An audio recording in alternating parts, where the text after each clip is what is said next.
Ibinahagi ng ilang celebrities sa social media ang kanilang naging pagdiriwang ngayong Kapaskuhan. Narito ang ulat.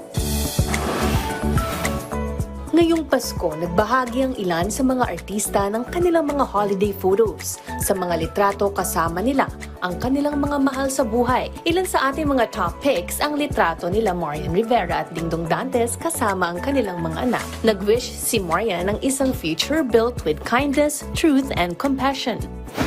Nag-express naman ng gratitude ang aktres na si Janine Gutierrez for one of her cherished blessings, ang natanggap nitong pagkilala sa Gawad Tanglang Awards bilang Best Actress sa pelikulang Dirty Linen. Nagpasalamat ito sa lahat ng sumuporta at kanyang mga tagahanga bago ito bumati ng Merry Christmas to all. Ipinagdiwang naman ni Marjorie Barreto ang Pasko ngayong taon kasama ang lahat ng kanyang mga anak. Sa post ng kanyang anak na si Danny Barreto, nag-wish itong ngayong holiday sa lahat ng peace, love at gratitude.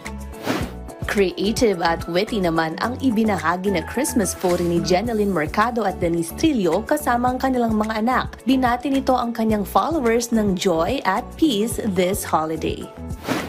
Nag-express naman ng pasasalamat sa Diyos ang pamilya ng komedyanteng si Melay Cantiveros at Jason Francisco. Sa kanyang post, nakikitang lahat silang apat ay nakasuot ng kanilang matching bracelets na naka-engrave ang kanilang mga pangalan.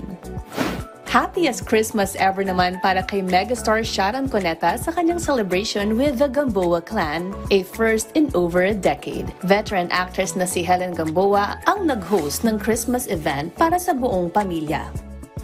Happy Christmas din for Catherine Bernardo kasama ang kanyang pamilya dressed in a Santa hat and in a holiday preppy look. Maligayang Pasko from Ulat Showbiz!